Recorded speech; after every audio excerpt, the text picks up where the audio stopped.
I'm Allison, and this is Dream Anyway, a podcast for those of us who feel the pull to create, even when the path isn't clear. So wherever you are in your journey, grab a coffee, get comfy, and dream anyway. I go by T.S The Solution. I'm a hip-hop artist, a creative entrepreneur. Well, so I met you were doing audio for a film. Yep. Is that your day job or? Yeah, so I went to school for it. Mm-hmm. And the whole premise was, one, I wanted my own recording studio. I wanted to build out a space for multiple artists to be in and working at the same time. But I also wanted to be able to record myself.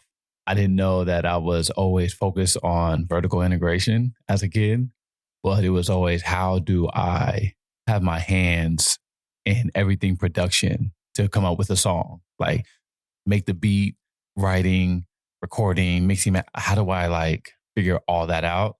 And so I went to school for it to do that. Mm-hmm. I wanted to work in the audio field too, to be able to bring all those skills back home for my career. Mm-hmm. Yeah. And so do you have a recording studio? Not anymore. No. I've been opening studios, like small studios, since 2016, 2015. Mm-hmm. I would just rent out 100 square foot room, build my own isolation booth and build my own desk and just set up my laptop or computer. And then in late 2021, I opened up a recording studio and it was my dream come true. It was multiple rooms. Everybody that was in there was either making music or recording vocals, doing something. I had an internship program where I was teaching 3 other aspiring audio engineers how to do this. And I think 2024, I let it go. I was done. I was burnt out. So a recording studio isn't your dream anymore, but being a hip hop artist is. Yes, at the highest level that I see myself out. Yeah. And all around creative. We get into film too, we met on a film set. Yeah. And I loved how film brings together so many disciplines all in one to create that final product. I was like, man, I want to do this more. So again, here I am again, learning how to write scripts and learning about treatments and currently doing all that with my team that I work with now. Yeah. I like that you keep allowing your dream to evolve and change as you are changing. Yeah. What would you say to somebody who has a dream and then 2 years later has a different dream and feels like maybe they can't hold on to a dream? To anybody that feels like they can't hold on to a dream, accept that. I think acceptance throughout my journey has saved my life in so many different ways, especially with the studio that I had. And like I said, I let it go because it was doing more harm than good for me. Yeah. And it was like, man, I accomplished this, but I still feel empty. I still feel like I'm doing nothing but giving and it's not reciprocal. It was really hard. It took a while, but I accepted it. And it was probably one of the best decisions I ever made. I am currently the happiest that I've ever been. I so relate to that, especially after last night, after this big event. You want to build community and you want what you think you want. Mm-hmm, yeah. And maybe it's not actually what you want. I like in general that we can evolve and change. And I like when people are willing to say, this might have been my dream last year, but it's not my dream this year. And that the ability to just keep changing as you change is wonderful. Yeah. And the impact that it leaves behind too. I think that space allowed other people to see that and do something similar, but in their own way. There was guys in there that were renting space from me that moved on to get a bigger space than what I had and do the same thing and bring in more creative. So it was a win for me because that's my biggest thing is impact. If I can just inspire something, I might risk almost everything just to inspire somebody. I think that's worth it though. And so is that the legacy you'd like to leave? Absolutely. Absolutely. I'm infatuated with legacy. And I think it's because I see some of my elders infatuated with legacy, whether they see their time coming to an end, they're not feeling well, whatever the case may be, whether it's nepotism or just what can I do for my neighborhood? I see that a lot. I'm like, I already feel that at this age. Yeah. I can only imagine when I'm just gray bearded out, you know what I mean? Which is, it's coming and I'm going to have it nice and shaved. It's going to be amazing. But I'm so fired up about legacy. Yeah. And if I can make it easier for the next person, what do I have to go through in order to accomplish that? It's very interesting because I don't think this is nice about me because I found out last year having curable cancer. Mm. And I feel the opposite of that. I feel like all that matters is me. Really? That's awful. No. But all I have is me, I guess I feel. I was born alone. I'm going to die alone. Even though I feel madly loved by my husband and my children, I just feel very alone in whatever future I have. So interesting, isn't it? It is. I also think it's that nudge that's telling you to put yourself first before. You can't pour from an empty cup.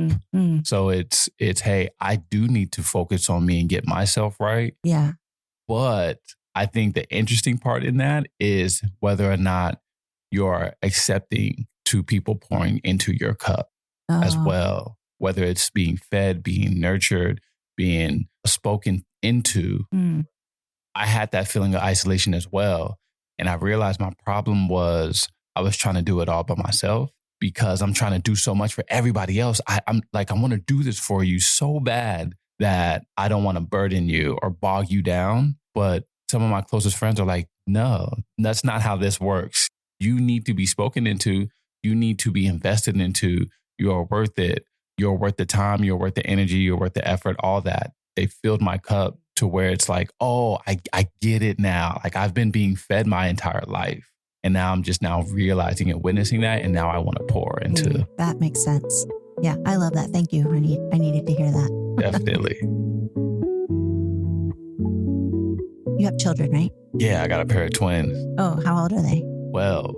12. They'll be 13 in, I think, 2 months. How's that going? It's amazing. It's cool because I run into parents and when we talk, they talk about their first child being the practice child and all that. And I'm like, I never experienced a practice child. I had 2 and that's it. Yeah. I've always had 2. So I always find that interesting. But one's a boy and one's a girl. So I'm also dealing with navigating manhood at the same time. For the boy, it's what does a man look like? What am I going to grow into? What do I have as an example? And for my girl, my daughter, it's what do I look for in a man? What makes up a man in my future as I grow up? So I'm like very aware of how I carry myself, talk, my facial expressions, everything. I don't sugarcoat it for my kids.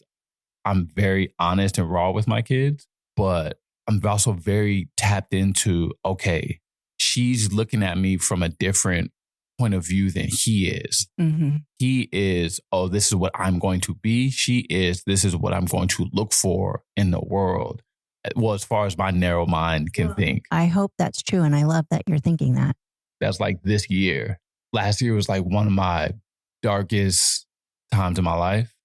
Very low, very insecure, very lost, dark, had no answers to anything. And it was also around the time where I was thinking of giving up the studio, my dream, my lifelong dream, but it was transformation. That's what I'm saying. I am the happiest I ever been because I had to go through that dark time. I recommend it for everybody, unfortunately, but it was really dark.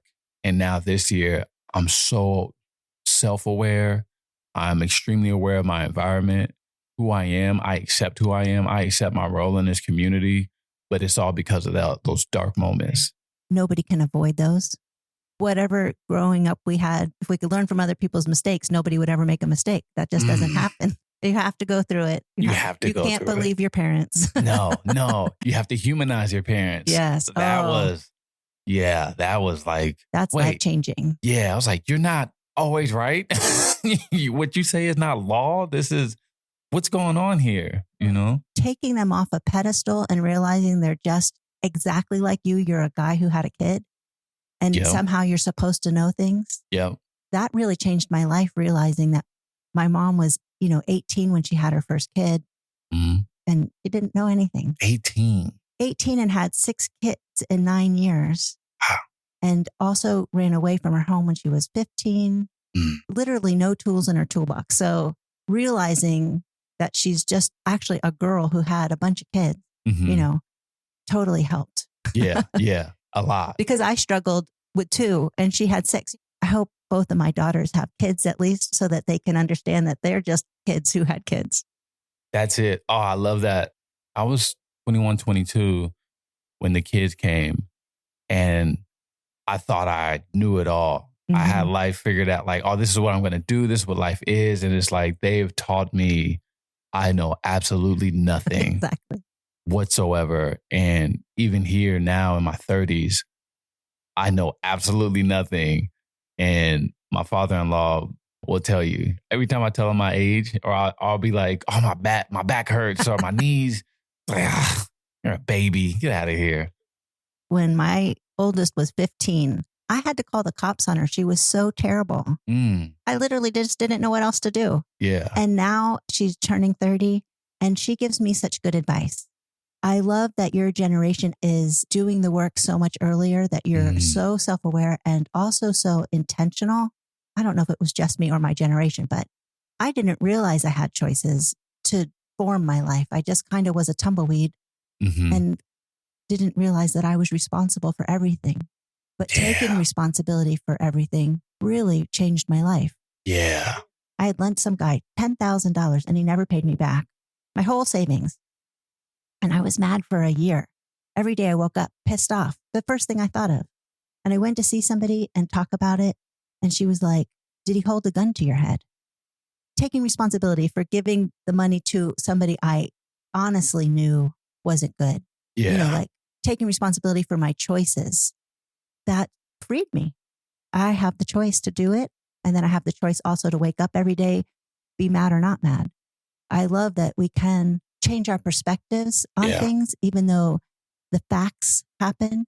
Yeah. We can look at them differently. Yeah. You know what helped me with that? Running businesses. Running businesses helped me understand, oh, it's my fault. I think every good business owner will agree to that. It's not the team. It's not the customers. It's me. I need to fix something.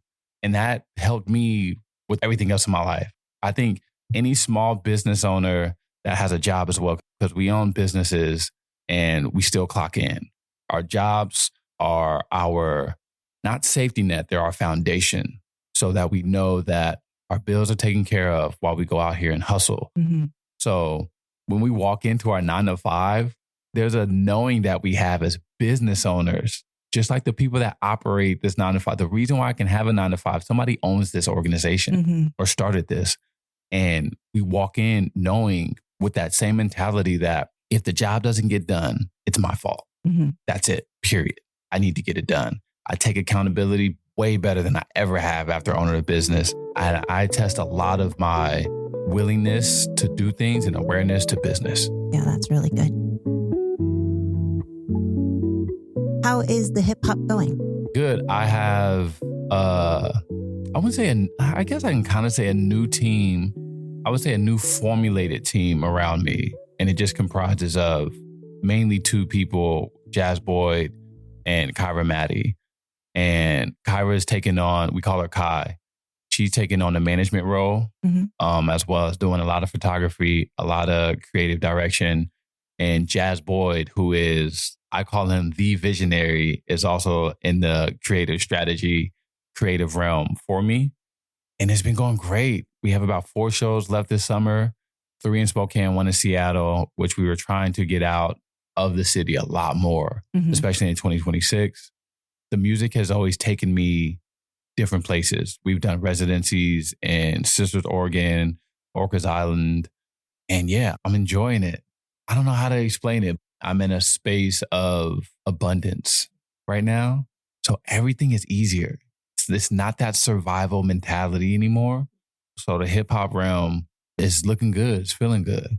I think just like in relationships, you know, when you're desperate for somebody, you come off way too needy. And that's the same in business. Like you have to have this level of, it's going to work between us or it won't work between us. Yeah. You know, a level of maturity. Yeah. Yeah. And either way, I'm going to be all right. Yeah. There's things that slide across our desk and it doesn't align. It would have looked good, but that's okay. This is not it. I need more of that than anything. So Jazz is the one in the group that's like, no. Yeah. He'll just say, that's not it. Let's not do that. And I'm like, but we, no, that's not it. What do you think about social media?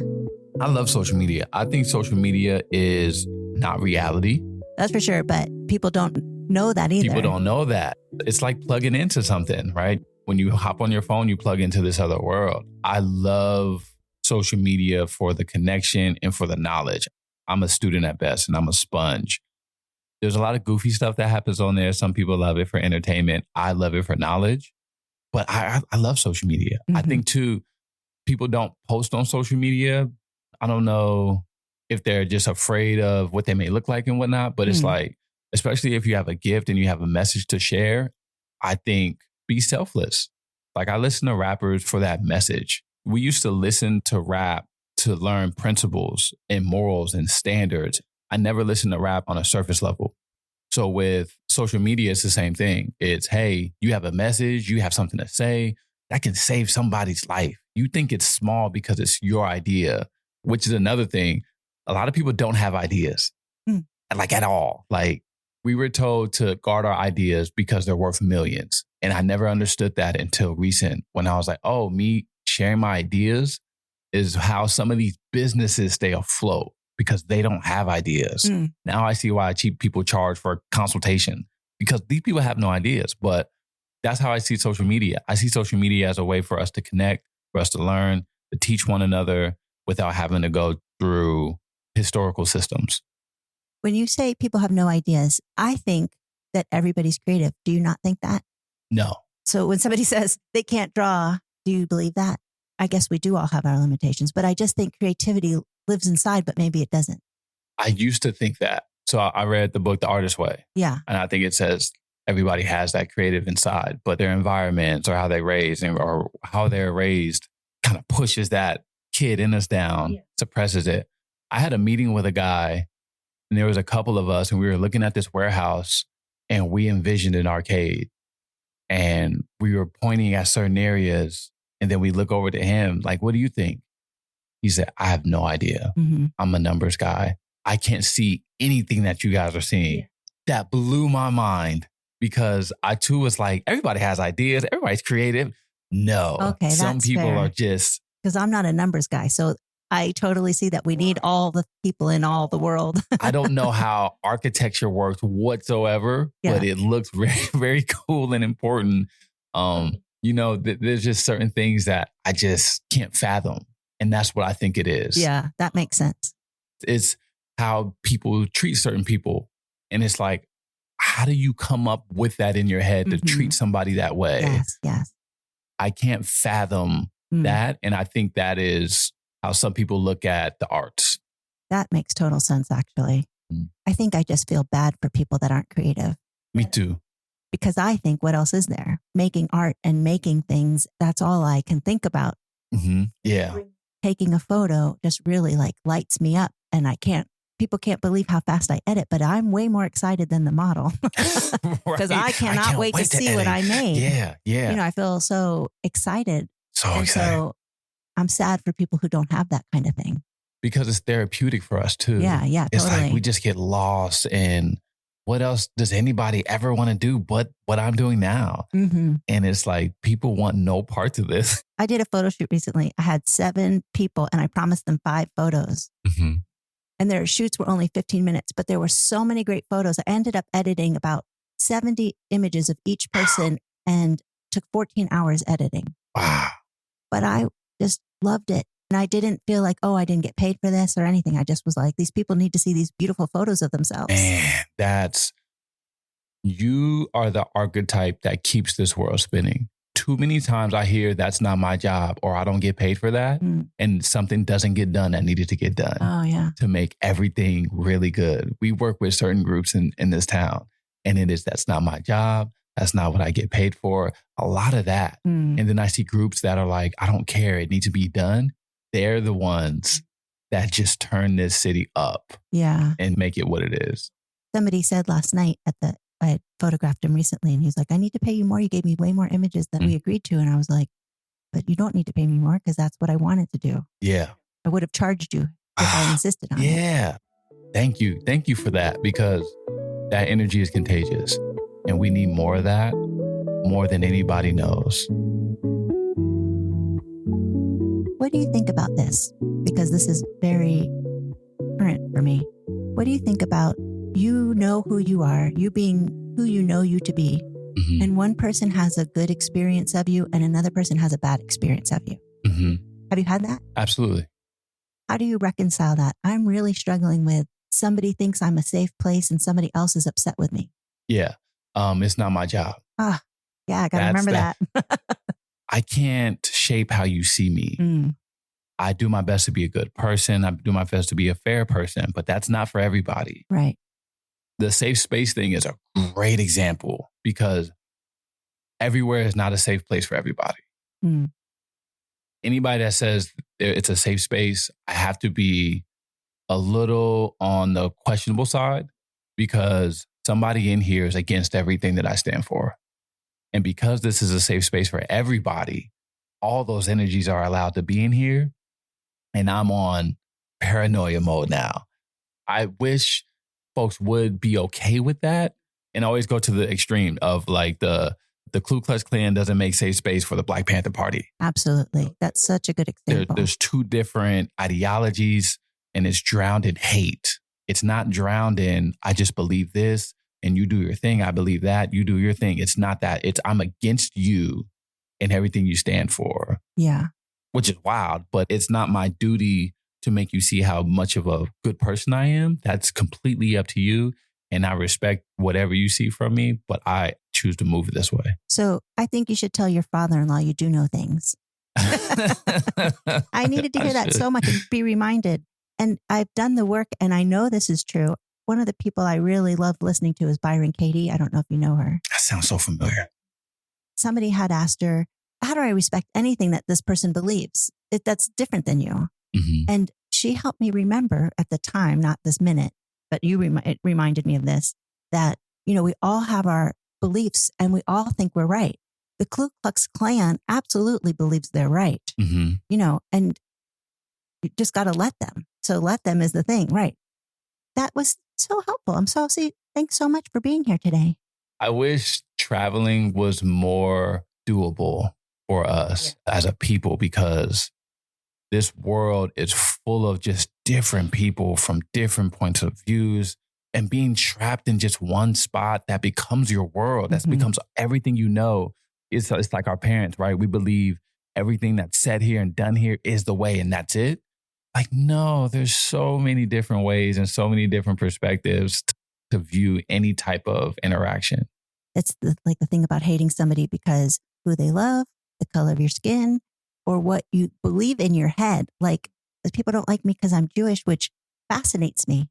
Mm-hmm. Like, how could you dislike me because whatever I believe is the same as the color of your skin or who you love? How is it affecting you at all? What's in my head? Yeah, exactly. You can't see what's going on. I was just born. I don't know what else to tell you. I don't practice religion. Mm-hmm. And so to be disliked for something I'm not even doing also is just like right. fascinates me, really. Yeah, same. So I wish I could stay fascinated. I think that's the answer. Yeah. Is to stay just curious and go, okay, that's interesting and not take it personal. Yeah. Oh, that's a big one. That's my life's work, I'm sure, because I haven't mastered it. Yeah, I'm navigating that too. Mm-hmm. It's because I almost want to take everything personally. It feels personal. Yeah. You know, even when it's absolutely not. You don't hear from your friend and then you find out they've gone through this traumatic experience. And of course it has nothing to do with you. Mm-hmm. Like, they're not avoiding you. They're living their life and struggling. So but you should be able to get there without having to find out from the friend that it's not you. You know, you have to just do the work. Anyway, the work is hard. Oh, it's so it's called the work because it's work. Exactly. Oh, I got to work at it. Yeah. What does it mean to you to be a creative entrepreneur? It means solving problems for our creative economy. And currently, our problem with our creative economy is not building our talent pool. Mm-hmm. So we have, off the top of my head, I can think of at least 5 college campuses in this city. But those students are very quick to leave because... Leave the city? Yeah. Mm-hmm. Yeah, because they can't sustain their creative hunger here. Mm-hmm. It's not here. Our ability to train one another, to educate one another on how this industry works from a creative standpoint, whether it's a performing arts, visual arts, whether it's music, anything is lacking. We're not teaching each other. We're trying to outcompete with one another to be the best locally, which equates to almost nothing because our systems and pipelines are not here like they would be in like a Nashville. From a distance, Nashville, you go there for a reason because they have everything that you need to have a sustaining career as a musician, especially as a country artist. All right, how do we have and develop something like that here, whether it be you want to be in music or you want to be in film? It's the same thing as having a college. A college is preparing you for the next job. I wish they would do a step further and, assist you with that first job, get you in there. But I think us as a community should make it mandatory and accessible and a norm to educate one another on what we know, not necessarily bring everybody into your business and how you function because that's your business. And I think that's okay. But if there's some type of game or some type of gym, some type of direction I can give to a fellow artist, I would love to formulate that in a way where it looks like a panel or it looks like an event every month or every quarter, something like that, I think is how we solve these problems in our creative economy. Yeah. Does this have anything to do with not knowing what to charge because people don't value the arts and stuff like that? Yeah, that's a big one too. There's a lot of undercutting in that, right? It's, they'll do it for this, well, I'll do it for this. And it's like, well, that's bad business because now we don't have a standard because there's these outliers that will do anything just for crumbs. And it's like, that's not how you sustain a economy. We have certain unions here that have like standard rates that you can do, that you can start with. The standard rates that you can start with only works if, let's say, a venue abides by those too. So it's not just the artist. Everybody wants to blame the artist or the creative. No, it's all of us. It's everybody involved in this economy, including the venues, including the light guy, the sound guy. Everybody is involved in this. So I would love it if we could not all come to the table because that doesn't work. But if we can just educate those on how to navigate all these different spaces. So that isn't being provided locally. It is not at scale because, again, we're still trying to compete with one another to do it. So who's going to lead these panels? I had a buddy, Riker. She was doing panels, I think 1 a quarter, and they were free. And she was flying in people from around the region that have been doing this stuff for years. And the room wasn't packed. And I had a problem with that. Yeah. Man, here's this person providing nothing but value that she doesn't owe anybody for free from the connections that she's made. She's giving you her network. And we're just like, nah, we're not going to go because of whatever relationship that you have with that person or how that person makes you feel. What is going on here? So yeah, part of it is it happening? Yes. Who's putting it on? People have an issue with that. Who's putting it on? I see. But if we can just normalize it, no matter who's putting it, more people put it on. Like, let's keep going because everybody's perspective is different. There's no competition here. Last night, I had 21 photographers have used my studio in the month of June, and then they got to submit one image and I got to print them out. And it was a literal competition because somebody won a full day at the studio. Yeah. But the point was there's no competition because every image looked completely different. And we are not in competition with each other. We're a community. This came to my mind. I mean, it probably was 30 years ago now. I was at the Coeur d'Alene Resort and there was a model sitting in the middle of all of these artists that surrounded her. And they were drawing her. And if you walked around the back of the circle and watched everybody draw, they all had different perspectives and they all had a different style. Which I just found fascinating because we all have our own voice. We all bring something to the table that nobody else can bring. And if we can remember that, then there is no competition and we can all buoy each other up because it's hard out there. That's it. I love that there is competition, but there's none because now those photographers know of one another. Right. And now if they want to go out and do some shoots, they can. Even if you go, oh my God, I love that. I'm going to do that. You can do something similar. There's never going to be somebody who can be you. And I think that's what we have to remember, is that we're all so unique no matter what. Even if we were all photographing the exact same thing at the exact same time or drawing it or whatever, we have our own perspective. Yes. And our own style. Do you think that's true in music? Absolutely. For sure. I'm inspired by musicians and artists, but there's a certain twang that this guy has to his vocal that I don't have. And it's all right. There's a certain accent that this one has, or it's a certain grit. And that comes from life experiences and what you're born with and what you practice on and your environment, culture. So many different things go into how we perceive life. And then we just showcase it in art and tell the story of, who knows, decades in that one photo. Yeah. That's a really cool way to see it too. It's like these photos, there's this artwork, this song probably came from decades of life experiences. That's why I guess I'm sad for people who aren't creative, because that's, I feel like, all we got. I don't know what else there is, but maybe there's something else in their perspective, obviously. Numbers. Yeah, numbers. Provide the numbers. Yeah, we need the numbers. Excel file. That's the scariest thing you could say to me. Google Sheets. Yeah, I hate Google Sheets. Holy moly. I like being creative and only using one side of my head. Yeah, I'll take that side for sure. Creativity is the backbone to all this. Yeah, I don't see anything else. This was wonderful. Thanks for the conversation. Honored. Thank you for having me. Thanks for listening.